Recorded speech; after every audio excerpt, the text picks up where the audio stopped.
Hello बच्चों, मैं आशा करता हूं कि आप सब बहुत अच्छे होंगे और आप लोग की स्टडी बहुत अच्छे से चल रही होगी। बच्चों, आज का वीडियो नंबर 6 हम स्टार्ट करेंगे। कोऑर्डिनेशन कंपाउंड का ये पार्ट नंबर 6 होगा। इस वीडियो को स्टार्ट करेंगे हम एक बहुत ही सुंदर सा मोटिवेशनल थॉट के साथ। स्वामी विवेकानंद जी कहते हैं, जितना बड़ा आपका संघर्ष होगा, जीत उतनी ही शानदार आपको ये देखने को मिलेगा। बच्चों, अपने जीवन में आपको संघर्ष से बिल्कुल भी नहीं घबराना है और जो भी आपके बड़े बड़े जो मुकाम है वो सिर्फ और सिर्फ आपके संघर्ष से ही आप उस मुकाम को हासिल कर पाएंगे। इसलिए आपको थोड़ा सा भी डिमोटिवेट नहीं होना है और चीजों को बहुत अच्छे से समझने की कोशिश करना है। ठीक है बच्चों, तो आइए शुरू करते हैं फिर आज का इंपॉर्टेंट वीडियो। कोऑर्डिनेशन कंपाउंड उप सह संयोजन यौगिक का ये पार्ट नंबर 6 है।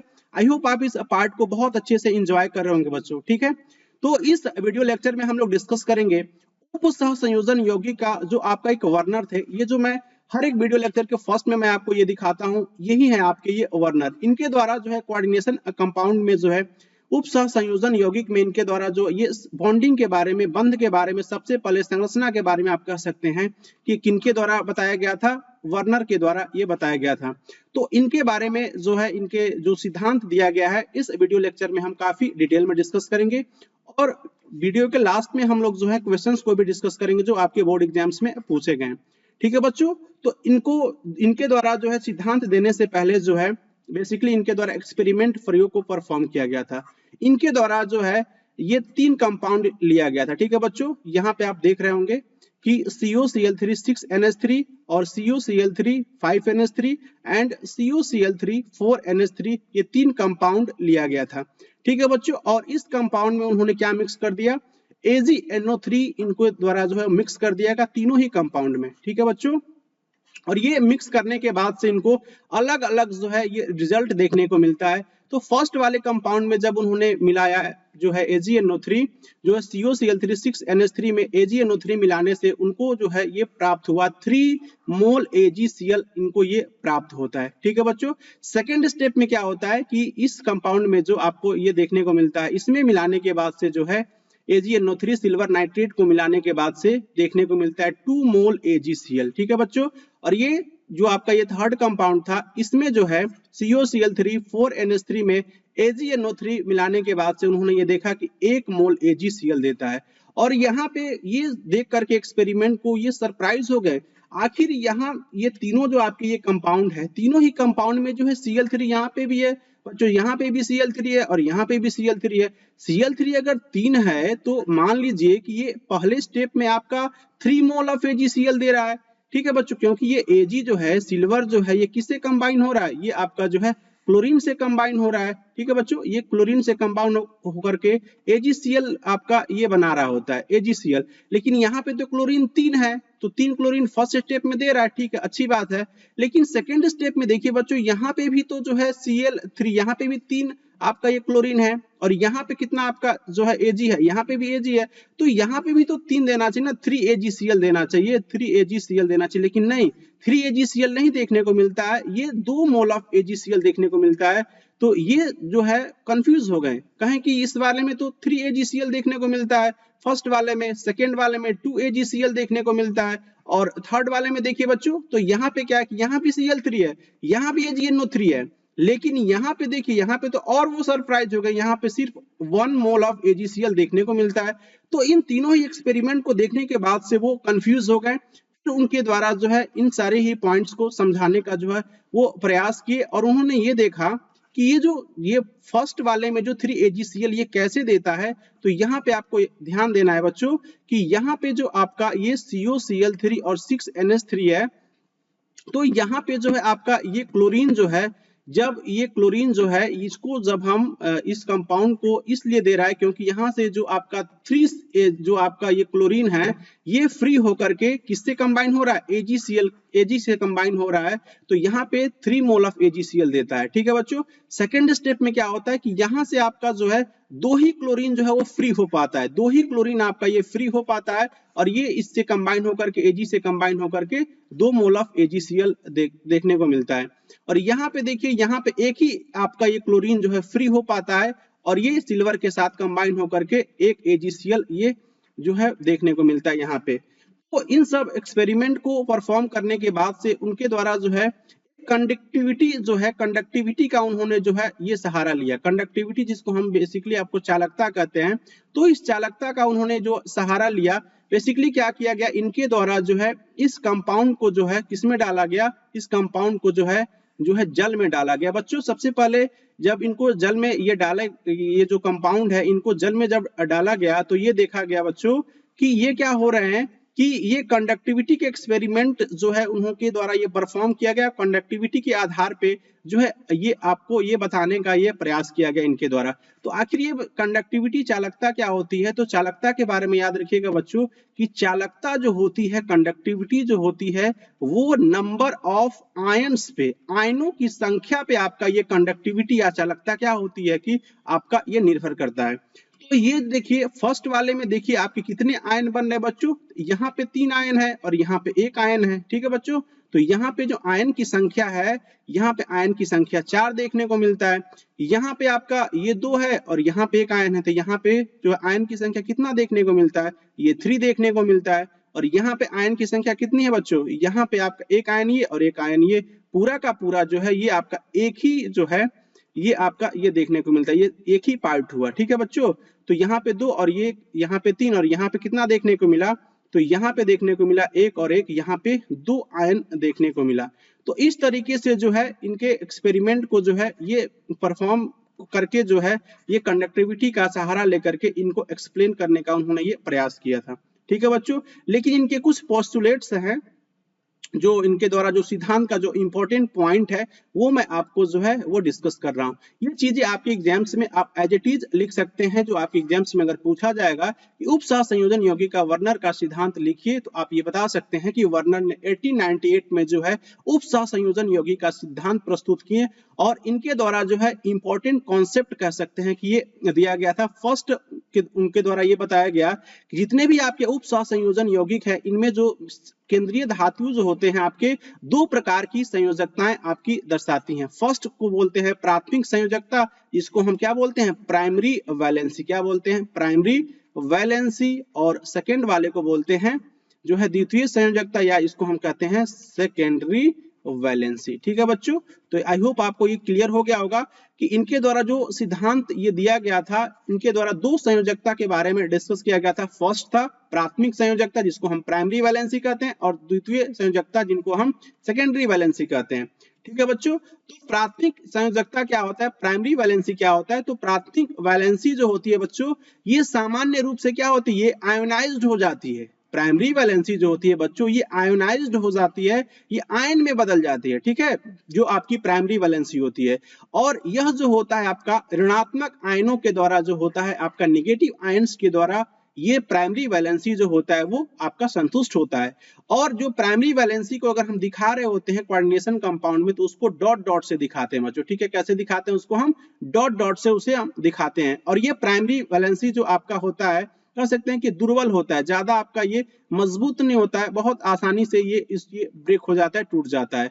और इसको हम जो प्राइमरी वैलेंसी को होता है जो हम दिखाने के लिए जो है बड़े कोष्टक जो आपका दिखता है जिसमें हम जो है समन्वय सत्ता को लिखते हैं, ये उसके बाहर लिखा होता है, समन्वय सत्ता के बाहर लिखा होता है।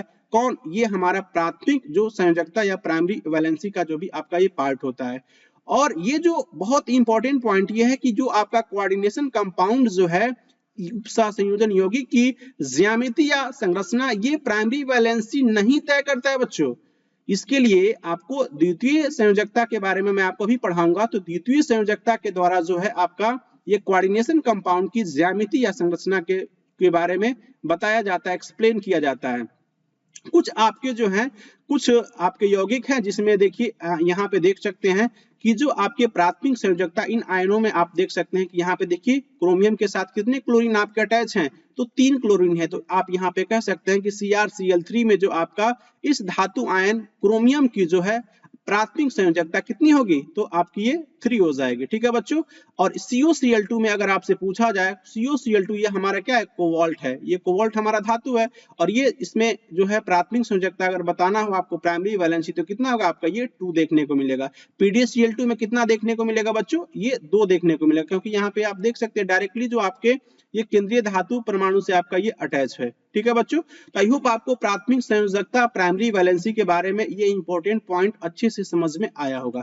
नेक्स्ट है हमारा जो पॉइंट बच्चों, द्वितीय संयोजकता जो आपका सेकेंडरी वैलेंसी के बारे में उनके द्वारा क्या क्या इंपॉर्टेंट पॉइंट्स बोला गया था, इनको आप एज इट इज याद रख सकते हैं और अपने एग्जाम में भी लिख सकते हैं। तो द्वितीय संयोजकताएं जो होती है अनआयनीय होती है, ये आयोनाइज्ड नहीं होती है, ये आयन में नहीं बदलता है। द्वितीय संयोजकता के बारे में आपको याद रखना है कि द्वितीय संयोजकता जो होती है अनआयनीय होती है, ये आयोनाइज नहीं होती, आयन में नहीं बदलता है। ये उदासीन अणु के द्वारा या फिर कह सकते हैं ऋणात्मक आयन के द्वारा संतुष्ट होती हैं। ये उदासीन अणु ऋणात्मक आयन के द्वारा ये द्वितीय संयोजकता आपका ये संतुष्ट होती है। द्वितीय संयोजकता आपका ये क्या किसके बराबर होता है? कोऑर्डिनेशन नंबर बच्चों, ये बहुत इंपॉर्टेंट पॉइंट है कि जो आपका सेकेंडरी वैलेंसी होगी वह उप सह संयोजन संख्या या कोऑर्डिनेशन नंबर के बराबर होती है। और इसका मान जो होता है किसी धातु के लिए सामान्यतः क्या होता है बच्चों? निश्चित होता है। कोऑर्डिनेशन नंबर आपका ये फिक्स होता है। तो यहाँ पे आपसे पूछा जा सकता है कि coordination number is equal to what? Coordination number जो इजकल टू किसके? जो है सेकेंडरी वैलेंसी। जो सेकेंडरी वैलेंसी जो है ये वर्नर के सर के द्वारा ये बोला गया था कि जो सेकेंडरी आपकी वैलेंसी है, द्वितीयक संयोजकता है, वो कोऑर्डिनेशन नंबर उप सहसंयोजन संख्या के बराबर होता है। और इसमें जो है दिशात्मक प्रकृति के देखने को मिलता है। इसमें डायरेक्शनल, ये जो इसका नेचर जो होता है वो डायरेक्शनल होता है। लेकिन प्राइमरी वैलेंसी की अगर हम बात करेंगे तो वो अदिशात्मक होगा। यहाँ पे आपको समझना है कि जो आपका प्राइमरी वैलेंसी के बारे में जो बात की है वो हमारा क्या होता है? वो आपका अदिशात्मक होता है। ठीक है बच्चों, अदिशात्मक। लेकिन हमारा जो द्वितीय संयोजकता होता है वो हमारा दिशात्मक होता है। और यह उप सहसंयोजन यौगिकों की ज्यामिति या संरचना को तय करता है। अगर किसी कोऑर्डिनेशन कंपाउंड की ज्यामिति या संरचना के बारे में अगर बताना हो तो हम द्वितीय संयोजकता को अच्छे से समझ करके उसकी ज्यामिति या संरचना को बता सकते हैं। और यह जो क्या होता है, ये आपका प्रबल होता है। बहुत अच्छे से क्या होता है कि ये कमजोर, ये मजबूत होता है। यह मजबूत होता है तभी तो यह आयन में नहीं बदल पाता है बच्चों। यहां से भी आप कॉन्सेप्ट रख सकते हैं क्लियर को कि ये प्रबल का मतलब क्या होता है? मजबूत होता है, इसलिए तो यह आयन में नहीं टूट पाता है। ठीक है बच्चों। और इसको हम मतलब किसी कोऑर्डिनेशन कंपाउंड में इसको दिखाने के लिए जो हम सरल रेखा जो है एक ऐसे लाइन के द्वारा जो है क्या करते हैं, इसको हम दिखाते हैं। किसको? जो है सेकेंडरी वैलेंसी को। और इसे बड़ी कोष्टक के अंदर हम लिखते हैं। जो बड़ा आपका ये गुरु कोष्टक होता है इसके अंतर्गत हम लिखते हैं किसको? द्वितीय संयोजकता को, सेकेंडरी वैलेंसी को। और ये जो है आपके कह सकते हैं कि जो धातु से जो आपके द्वितीय संयोजकता से संबंधित आयन समूह जो होते हैं कोऑर्डिनेशन नंबर के अनुरूप ही आपके जो हैं ये क्या होते हैं? ये आपके स्पेस में जो है ये आपके ये लोकलाइज्ड होते हैं, ये व्यवस्थित होते हैं। यहाँ पे आपको और क्लियर होगा बच्चों कि ये जो आज के, अगर हम आज के वर्नर के सिद्धांत को अगर आज के जो सिद्धांत से अगर हम उसको कंपेयर करेंगे बच्चों, तो जो आपको ये कोऑर्डिनेशन स्फीयर का जो कॉन्सेप्ट आया है बच्चों, जिसे हम क्या कहते हैं? कोऑर्डिनेशन स्फीयर, या फिर इसको हम समन्वय बहुफलक कहते हैं। तो ये है हमें ये जो आपके स्पेशल अरेंजमेंट जो होता है, जो आपके लिगेंड्स को इनके द्वारा जो है ये इस तरीके का पॉइंट के बारे में उन्होंने ये डिस्कस किया गया था। और ये जो गुरु कोष्टक में लिखी गई स्पीसीज संकुल जो कॉम्प्लेक्सेस होते हैं तथा गुरु कोष्टक के बाहर लिखे आयन को हम क्या कहते हैं? जो बाहर आयन लिखे होते हैं उसको हम क्या कहते हैं बच्चों? ये काउंटर आयन कहते हैं। जैसे K4FeCN6। ठीक है बच्चों। तो यहाँ पे आपका ये जो है K4 क्या है? K4 हमारा जो यहाँ पे पोटेशियम है, ये हमारा ये काउंटर आयन है। और ये जो पार्ट जो लिखा गया है, ये जो पार्ट FeCN6 है वो हमारा किसके अंतर्गत लिखा गया है? ये हमारा लिखा गया गुरु कोष्टक के अंदर लिखा गया है। ठीक है बच्चों। और इनके द्वारा जो है कुछ आपके जो संक्रमण तत्व हम डी ब्लॉक के तत्वों को कहते हैं बच्चों। तो संक्रमण तत्वों के जो आपके समन्वय यौगिक में जो उनके जो ज्यामिति जो होती है वो अष्टफलकीय, चतुष्फलकीय व वर्ग समतलीय के बारे में उनके द्वारा जो है ये बताया गया था।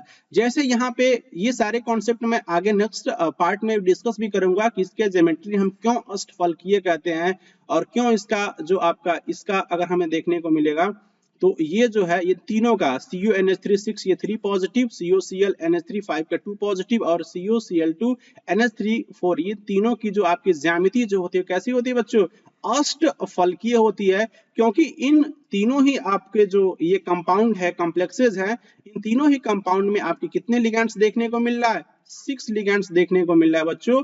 तो 6 लिगेंड यहाँ 4 और यहाँ ये 2, ये भी इसमें भी 6 लिगेंड देखने को मिल रहा है। तो अष्टफलकीय में 6 लिगेंड इस तरीके से आपके अरेंज हो जाएंगे, ठीक है बच्चों। और यहाँ पे क्या होगा, यहाँ पे आपका केंद्रीय धातु परमाणु हो जाएगा। तो इन तीनों की ज्यामिति आपको याद रखना है, ये आपके एग्जाम्स में डायरेक्टली पूछा जा सकता है। NiCO4 का जो आपका ये ज्यामिति जो होती है वो कैसी होती है, चतुष्फलकीय होती है। इस तरीके से जो है आपका यहाँ पे निकिल अटैच रहता है और यहाँ पे आपके 4 जो है हमारे ये कार्बोनिल लिगेंड यहाँ पे अटैच रहते हैं, ठीक है बच्चों। और ये PtCl42 माइनस इसका जो आपका ये ज्यामिति होती है कैसा होता है, वर्ग समतली होता है, ठीक है बच्चों। यहाँ पे आपका Pt रहेगा और यहाँ पे क्लोरीन, यहाँ पे क्लोरीन, यहाँ पे क्लोरीन और यहाँ पे ये क्लोरीन हमें देखने को मिलेगा, ठीक है बच्चों। इस पर्टिकुलर क्वेश्चन में बच्चों आपको द्वितीय संयोजकता बताना है। यहाँ पे आपके कंपाउंड है, यौगिक है, और इसमें क्या मिलाया जा रहा है, AgNO3 मिलाने पर एक मोल यौगिक से अवक्षेपित आपका AgCl के मोलों की संख्या है। तो PdCl2 × 4NH3 इसमें जो आपका ये अवक्षेपित AgCl के मोलों की संख्या कितना है, 2 है। और यहाँ पे NiCl2 6H2O में कितना देखने को मिल रहा है, 2 देखने को मिल रहा है। और यहाँ पे PtCl4 2Cl में आपका जो है ये 0 देखने को मिल रहा है। CuCl3 × 4NH3 में 1 देखने को मिल रहा है और PtCl2 × 2NH3 में ये 0 देखने को मिल रहा है। तो आपको क्या बताना है बच्चों, इसमें जो है वो सेकेंडरी वैलेंसी के बारे में आपको ये बताना है। तो फर्स्ट में अगर हम बात करेंगे PdCl2 × 4NH3 में जो आपका द्वितीय संयोजकता जो देखने को मिलेगा बच्चों, ये कितना देखने को मिलेगा, तो ये जो सेकेंडरी वैलेंसी है बच्चों ये 4 देखने को मिलेगा, क्योंकि यहाँ पे 2 क्या हो रहा है, 2 AgCl यहाँ पे अवक्षेपित हो जा रहा है। तो ये दोनों AgCl जो यहाँ पे अवक्षेपित हो जा रहा है, इसलिए सेकेंडरी वैलेंसी आपका ये 4NH3 ही काउंट होगा। तो यहाँ पे क्या होगा, फर्स्ट वाले में जो आपका जो सेकेंडरी वैलेंसी की संख्या कितनी हो जाएगी, ये 4 हो जाएगी। सेकेंड देखिए बच्चों NiCl2 × 6H2O में यहाँ पे भी देखिए, यहाँ पे क्या हो रहा है कि यहाँ पे भी 2 आपका AgCl में प्रक्षेपित हो जा रहा है, ठीक है बच्चों। तो यहाँ पे ये क्लोरीन प्रक्षेपित हो गया, बचा क्या आपका, यही तो बचा 6H2O ही बचा। तो 6H2O इसका मतलब इसका जो है आपका द्वितीय संयोजकता या सेकेंडरी वैलेंसी कितना हो जाएगा आपका, ये 6 हो जाएगा। यहाँ पे देखिए PtCl4 × 2HCl में, तो यहाँ पे आपका एक भी जो है आपका ये नहीं हो रहा है, एक भी AgCl नहीं बन रहा है। तो ये आपके यहाँ पे 4 के 4 क्लोरीन और यहाँ के आपके 2HCl, तो 4 और 2 6, तो ये कितना हो जाएगा आपका, ये 6। इसमें भी जो द्वितीय संयोजकता देखने को मिलेगा वो 6 देखने को मिलेगा। यहाँ पे देखिए CuCl3 × 4NH3, यहाँ पे जो 3 क्लोरीन है तो एक क्लोरीन आपका अवक्षेपित हो गया, एक क्लोरीन आपका जो अवक्षेपित हो गया तो कितना बचा, 2 क्लोरीन बचा। और यहाँ पे ये 4NH3, तो ये 2 इसका और ये 4NH3 का, तो क्या हो जाएगा 2 और ये 4 कितना देखने को मिलेगा, 2 और 4 ये आपका हो जाएगा 6 देखने को मिलेगा। तो इसमें भी हमें 6 देखने को मिला। PtCl2 × 2NH3, यहाँ पे भी कोई भी हमारा जो है AgCl नहीं बन रहा, इसका मतलब 2 क्लोरीन इसका और ये 2 आपका NH3 ये, तो 2 और ये 2, तो क्या होगा आपका ये 4। तो इसमें आपका सेकेंडरी वैलेंसी कितना देखने को मिलेगा, तो 4 देखने को मिलेगा, ठीक है बच्चों। तो इस तरीके से जो है आपको जो है ये कंपाउंड दे करके सेकेंडरी वैलेंसी आपसे पूछा जा सकता है। यहाँ पे एक क्वेश्चन पूछा गया था आपके एग्जाम्स में कि जो समन्वय यौगिकों के लिए सबसे पहला महत्वपूर्ण सिद्धांत किसके द्वारा दिया गया था, स्टेलर, पाउलिंग, वर्नर या फिर लेविस। तो वर्नर के बारे में आपको याद रखना है, ये जो समन्वय यौगिक के लिए सबसे पहला महत्वपूर्ण सिद्धांत जो है किनके द्वारा दिया गया था, वर्नर के द्वारा दिया गया था, ठीक है बच्चों। NiCO4 की ज्यामिति क्या, अभी मैंने जस्ट आपके साथ डिस्कस किया है कि NiCO4 की ये जो ज्यामिति जो होती है वो कैसी होती है, ये चतुष्फलकीय होती है, ठीक है बच्चों। कैसी होती है, चतुष्फलकीय होती है। जटिल आयन आपका जो NiCN4 2- किसकी आकृति कैसी होगी, इसकी आकृति आपको देखने को मिलेगा वर्ग समतलीय, ठीक है बच्चों। इसी के साथ आपका ये कोऑर्डिनेशन कंपाउंड का पार्ट नंबर 6 आपका ये कंप्लीट होता है। मिलेंगे आपसे नेक्स्ट पार्ट में, तब तक के लिए बच्चों इस जो भी पार्ट में आपके साथ डिस्कस किया हूँ 1 से लेकर के 6 तक आप सारे ही लेक्चर को रिवाइज करने के बाद ही आप जो है लेक्चर नंबर 7 को आप अच्छे से देखिएगा। तो मिलेंगे आपसे नेक्स्ट वीडियो में, तब तक के लिए खुश रहिए और अच्छे से पढ़ाई कीजिए।